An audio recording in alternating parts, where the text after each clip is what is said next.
So can anyone refresh me on, I made like 2 coaching points so far. What were there were like 2 main things I talked about. Can anyone recall them? Get your own rope. Get your own rope, yes.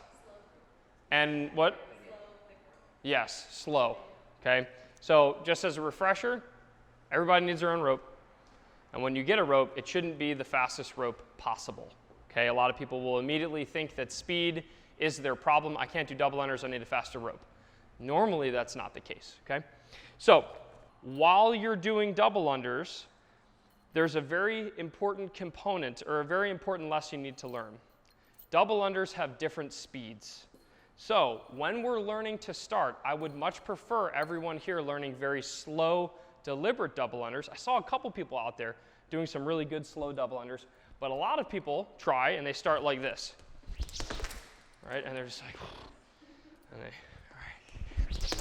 and they're just like going really, really fast, when in reality, a double under should actually look no different than a single under. Okay, so I'm going to hopefully demonstrate properly here. Here's me just doing a single under. Notice my jump, notice my positioning, notice how relaxed I am. When I do double unders, did anything change? Not really, right? It was just my wrist. All I did was I just started going like that. I just sped up my wrist just a little bit. So ultimately, when you get to the point where you're really good at double unders, the difference between your single unders and your double unders should be almost non-existent.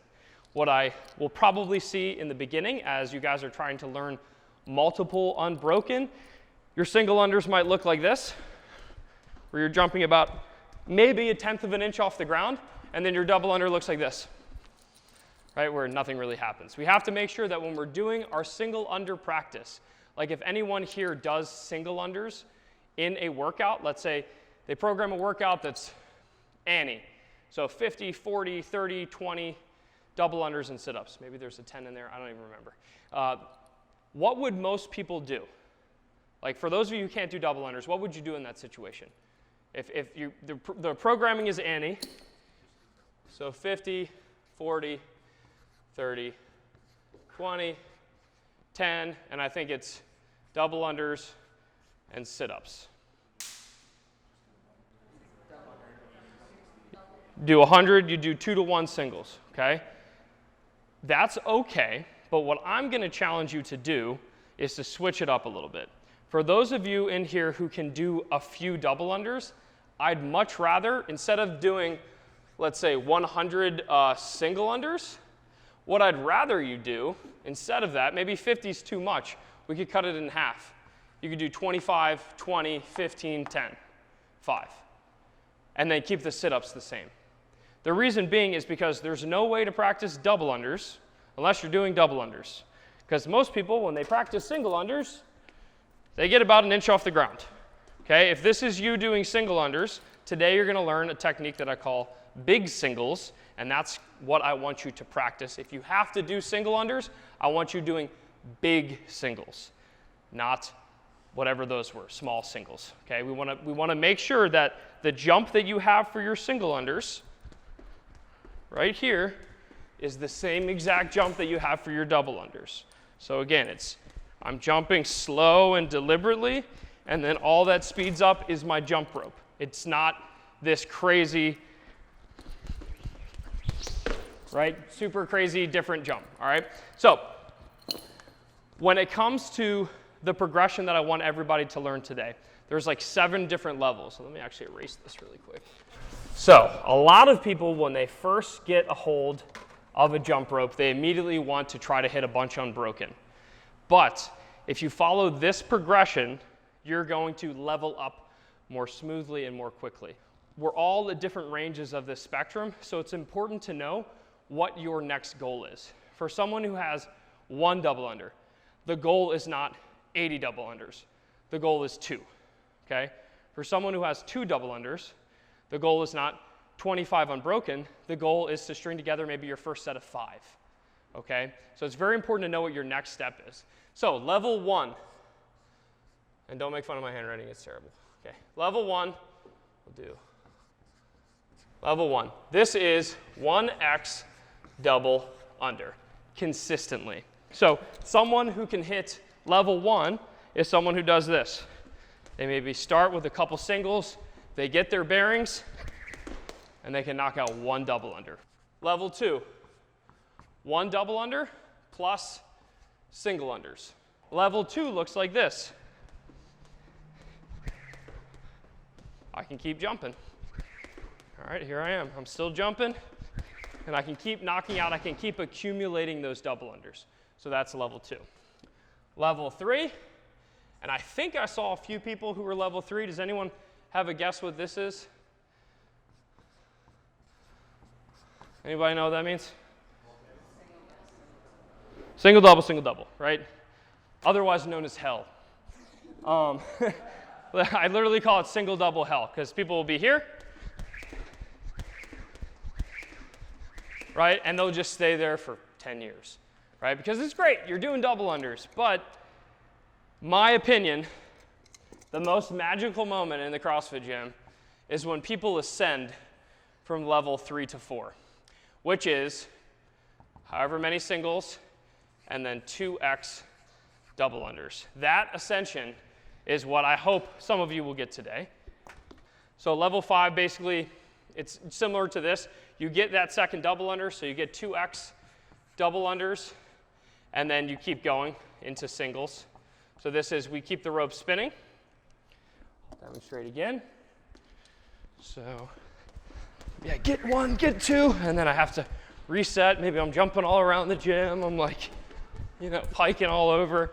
And then 1, 2, okay, and I keep the rope spinning. That's level 5. Level 6 is, these are kind of relative. Level 6, I'd say multiple double unders. So I'd say, what's your name again? Caitlin's probably level 6 because I saw her do a big set of double unders. Your could be level 6, level 7, we'll see. This is where you can do maybe 5 to 10 plus double unders consistently. And then level 7, that is the ugliest 7 I've ever drawn in my life. Level 7, in my opinion, is you can do 50 plus double unders with any rope weight, any rope length. I could pick up this rope, I could pick up that rope, I could pick up that rope, I could pick up that rope, and I can do 50 unbroken. You might trip in the beginning, but like once you get a feel for it, 50 unbroken, no problem every time. Okay, that's level 7. That shows true control. This is where we all want to be. So she's going to come here, and I'm just going to show you a couple points of performance that I want you guys to think about when we do our next breakout session. So when Colette is doing her double unders, she's going to try to stay as vertical as possible.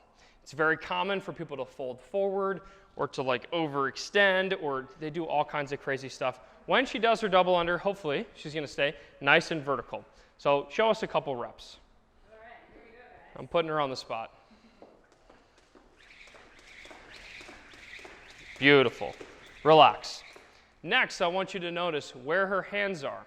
So you saw her torso was nice and vertical. Her jump is what I would like to call the pogo stick jump. So imagine you're bouncing on a pogo stick. What's happening? Your knees are bending slightly, your toes are pointed down, you're jumping straight up and down. If you lean the pogo stick, things, I assume, go awry. I haven't pogo sticked in a while. But when we pogo stick, we want to be jumping straight up and down, and that's what she's doing. Next, she's going to do another set. I want you to focus on where her hand placement is. And I'll come over here to the side and kind of watch. All right, can you give us one more set?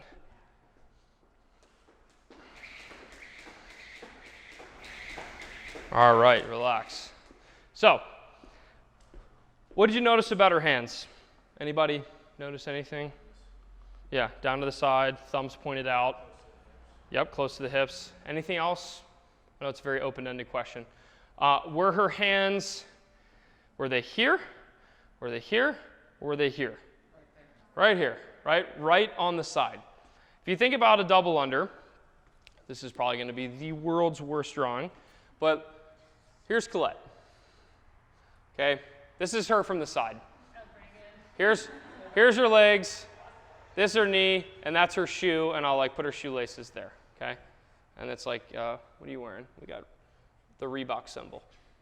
Okay, so the rope, if her hands come out in front and the rope is spinning from here, like let's say that's her double under handle, If I draw a perfect circle around that, there could be a problem.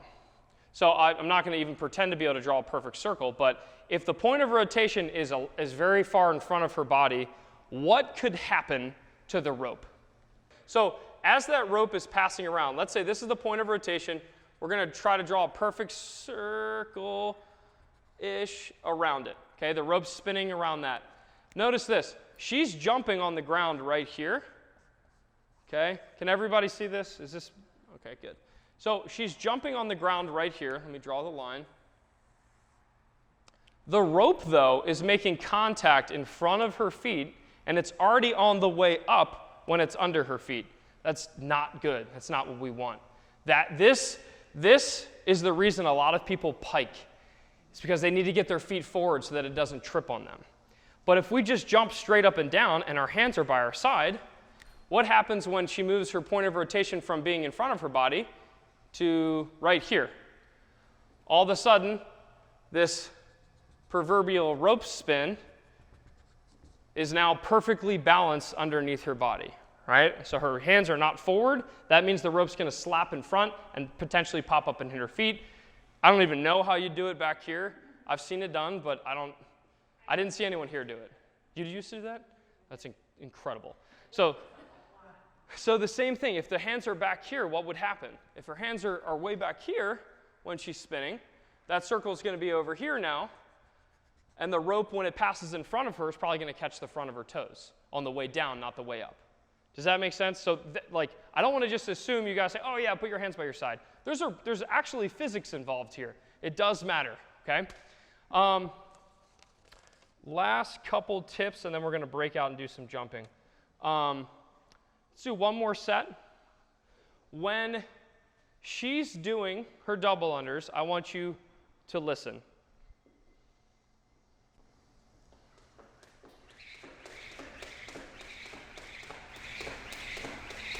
Relax. What did you hear? Very good, yes, precisely. Bingo! You get a gold star. So that was a great answer. So if you couldn't hear him, he said the rope clicked on the ground twice. You could literally hear the rope tapping the ground. There's a really important reason for that. If the rope is trying to pass under your feet, you don't want the rope in the air with your feet. You want the rope clicking the ground. So a surefire way to know that you're not going to trip is if your feet are in the air and the rope's on the ground. So every time you guys do double unders, you'd be amazed. Once you get that rhythm, especially if you're someone who has a little bit of rhythm, if you hear your rope in the middle of a workout, you're going to be able to adjust your jump speed. Everything will come together if you actually listen to your rope. Now, if I didn't hear her rope, what does that mean? Rope's not hitting the ground. That could potentially mean it's going to hit their feet. A lot of times what I'll hear, and I actually heard like 2 or 3 people over here, they started like this, and then as soon as that rope came off the ground, like as soon as I didn't hear it click, they tripped. Okay, so something really to keep in mind. Let's break out into groups. Here's what I want us to do. We're going to go through a progression. I'll write it on the board. Maybe I can write it on the whiteboard out there. Each person is going to do 5 rounds. So 5 rounds. We're going to do 5 big singles directly into 5 fast singles. Then we're going to drop the rope. We're going to do 5 penguin. I think you spelled it right. Claps. And then we're going to do 5 big singles into unbroken double unders. So let's show you what that looks like. Care to demonstrate? Sure. So we're going to walk through each one of these drills. These are the only drills you need to learn double unders. You need a rope, you need these 3 drills, and you need to practice. I'll throw in a couple later today, but these are the main ones. If you're practicing on your own, if you come to the gym early, if you stay late, this is a great, and I'll leave this up on the board, this is a great workout that you can just do by yourself to practice double unders. So here's what she's going to do. She's going to start off by doing these big singles. When I say big singles, that means she's jumping high enough for a double under. Okay, she's not just jumping an inch off the ground, she's jumping high in the air. After 5, she'll transition to fast singles. We're trying to actively spin the rope a lot faster, and she's not jumping quite as high. After that, she's going to put the rope down. These numbers are all very relative too. Don't get caught up in counting them. Just do 5 or more. We just need to get the rhythm. So she's going to do 5 big singles, directly into 5 speed singles or fast singles, and then she's going to do 5 penguin claps. Beautiful. Now, on the penguin claps, we'll talk about them in a second. Keep going, keep going. After she does the penguin clap, she'll pick up the rope. She's going to do 5 big singles to get her rhythm, and then directly into an unbroken set of double unders. Depending on which level, you can relax, depending on which level you are, that's the next level you should shoot for. So everybody who is here at level 0, we're just trying to get 1 rep, and I'm going to work with you to get that 1 rep. Penguin claps. Let's go back here. Raise your hand. Have you ever done penguin claps before? Okay, so a few people haven't, a lot of people have. With penguin claps, there's a couple really important things I want you to notice. When she was jumping, she was only clapping her hips while she's in the air. The clap is the exact same as the spin. Let me demonstrate a little bit. So watch me do double unders. See how my hands are 1, 2, 1, 2, 1, 2. When I do penguin claps, it's the same exact jump, it's the same rhythm, it's the same pattern, but it's really important that your timing is right. A lot of people, and I'm sure some people here, will do penguin claps like this. They're going to be like, right, and it'd just be like a total disaster. Yeah, you know. So jump in the air with the same jump that you use for your big singles, and you need to move your hands like you're doing a double under, just 2 claps on the hip, okay? So this is it. This is what we're going to do. You got it through 1 leg. Yeah. How many can you do? 2. All right, 2, yeah. let's see what you got.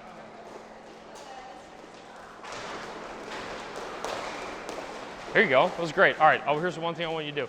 I want you to jump a little bit more, meaning like I want you to just tuck your feet in, jump with a little bit more aggression, kind of like what I was telling him.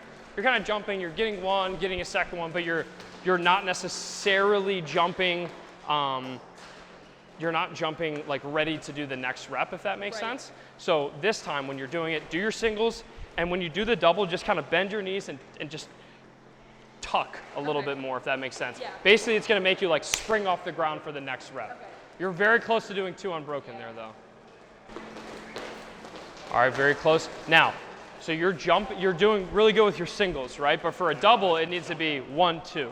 Okay, so instead of spinning with your whole arms, I want you to focus on just spinning with your wrist. Right. When it comes time to do the double, jump higher and just give me a double tap. Okay? Magic might happen. We'll see. What I want you to try. So you're jumping with very straight legs. Okay. So you're here and you're kind of like, you're just like keeping your knees locked out. You're kind of tucking your toes a little bit. Okay. I want you to try to jump a little bit more deliberately with a slight knee tuck. So rather than this, I want you to try this, right? Just springing off the balls of your feet and just tucking your knees a little bit. That's going to give you just a little bit more elevation, and then you'll get that first double no problem, okay? So nice big singles and then a big jump. Like I said in the beginning of this whole discussion, a lot of you have been doing CrossFit for a little while, you've been jump roping for a little while. We tend to build bad habits.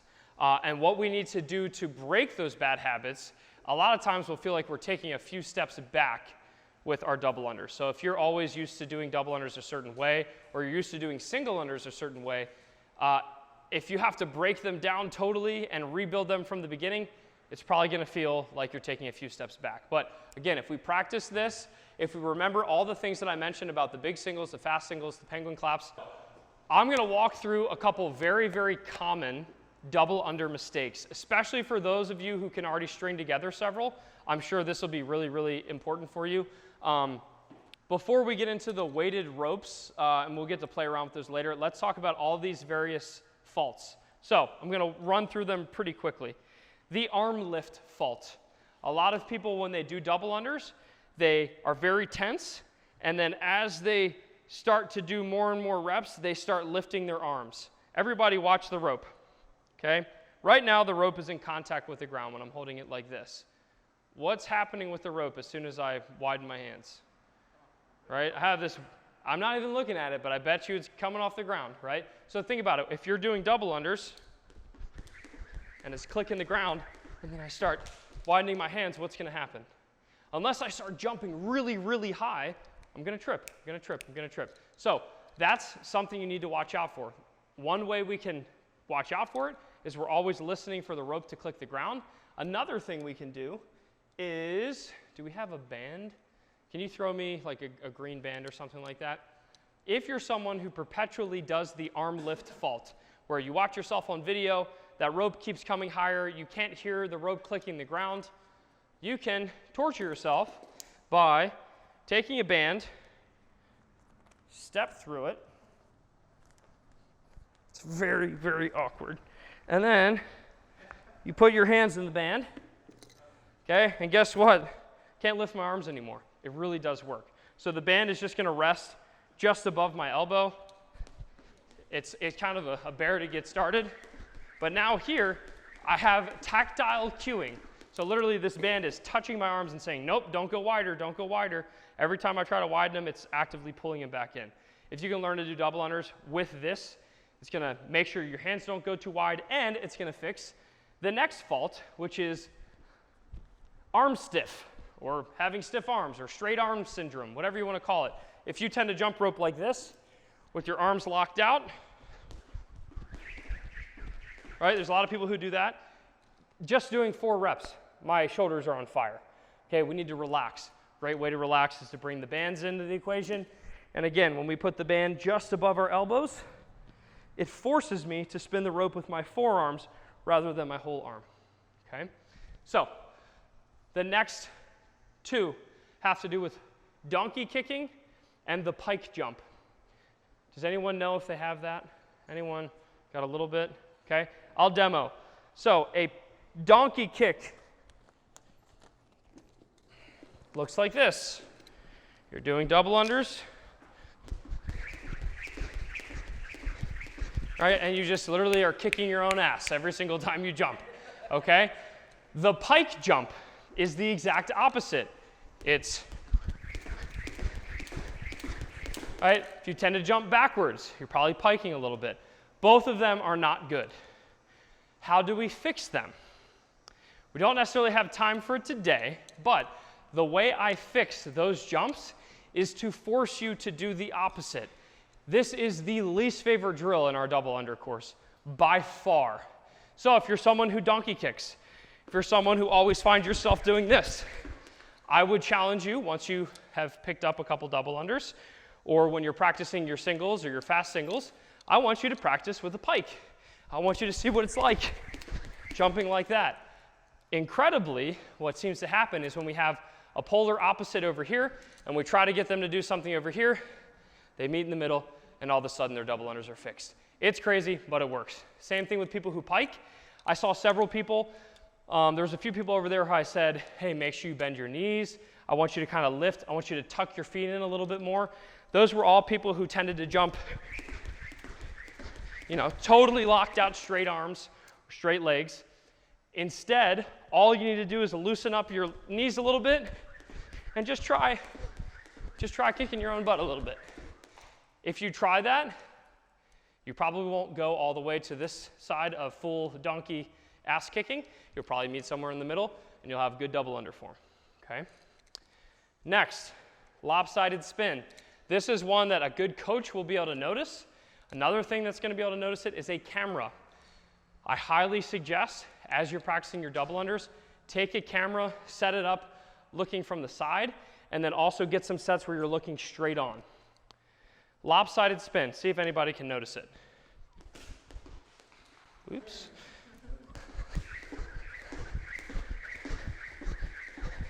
Anybody see what I'm doing? Yeah. Well, it happens to so many people. They think they're perfectly symmetrical, but for whatever reason, due to like a shoulder injury or some imbalance, they're here. One hand's down, one hand's up, or even worse, like one hand will be spinning down here, one hand will be spinning up here. What happens is when I spin that, the rope is always being pushed to one side, and you're always going to trip on the same freaking spot in your shoe every single time. Best way to fix this, watch yourself on film. If I have an athlete who, let's say, is doing a lopsided spin like this, I will literally tell them to push their left hand down or lift their right arm. So I'll be like, hey, I just want you to think about pushing your left hand down because you keep tripping on your right foot. And then all of a sudden they're like, wow, it feels so weird to me. And then they're just doing double unders because it's perfectly symmetrical, okay? Only way you're going to be able to notice that is a coach telling you about it or you filming yourself. There's no way you're just going to pick up on it. It's way too hard unless you visually look at yourself doing double unders. Improper rope length and or width. What's really cool about these sets is that they suggest the length that you should have depending on your height. So for those of you who are sticking around after this little mini lecture, we have the large, again, that's for 5'10" to 6'2". The medium is, you'll see, it's written on the boxes. If your rope is too long, or if your rope is too short, you're putting yourself at a severe disadvantage. If, let's say, I go grab the XL rope, what's going to happen is when the rope's really long, it's going to end up slapping the floor way, way out here. Think about it. Even if my point of rotation is perfect right on the side, but the rope's too long, the rope is always going to slap really far out in front. And then what happens is when the rope slaps the ground, it bounces off the ground and you trip on it. So you're like, hey, I can always hear the rope hitting the ground and I always keep tripping. Your rope actually might be a little bit too long. You can test it out by trying to lift your hands a little bit and see if that helps your double unders, or testing out a slightly shorter rope. Okay? If the rope is too short, then you have the exact opposite problem. You're like, hey, no matter how hard I push my hands down, I can never seem to get it to click the ground when I'm doing double unders. Really easy fix for that. Even if your arms are out here as wide as humanly possible, a very easy fix for that is just get a longer rope. So for me, this is the 8'6" model, so this is the medium size rope. This happens to be perfect for me. I'm 5'9", but if I kept going like this and kept tripping up, I would just switch, literally switch it out. This one's a 9-foot cable, and it's slightly heavier, but don't worry about that. This is a 9-foot cable, and now you'll be able to see my hands can go a lot wider, and I can still hit the ground. All right, so my hands are a lot wider, but I'm still clicking the ground. It's just a slightly longer rope, 6 inches longer. That's it. The toe tuck fault. This is where, when you're jumping, for whatever reason, you think it's smart to lift your toes in the air. So I'll do it without a jump rope. It looks like this. So it's not necessarily a pike. It's just as soon as you jump, you're lifting your toes. It's a habit that's developed over time because for whatever reason, you think lifting your toes a little bit makes the rope pass under the ground or under your feet. All it does is it lifts your toes and it makes it so that you land flat-footed for every jump. So let's see, who was it over there? I can't remember who. I think it might have been you had a bit of a flat-footed jump. And it's very common. So it looks like this. You might not be piking, but you're still lifting your toes every single time you jump. The problem with that is you're going to have a tendency to land with a flat foot. When I jump in the air, if I jump and my feet stay pointed at the ground or my toes stay pointed down, when I land, I can load my calf and spring right back up in the air. But if I jump, tuck my toe, and land like that, I'm not in a very good jumping position. Okay, it's literally like keeping your legs ready to jump at all times. So simple fix for that, if I tell you or one of your coaches tells you you're tucking your toes or you have a toe tuck fault, or for whatever reason you feel like you can't jump very high, it's probably just because you're not pointing your toes to the ground. Just keep them pointed to the ground and you're going to feel a lot better at jumping. Okay?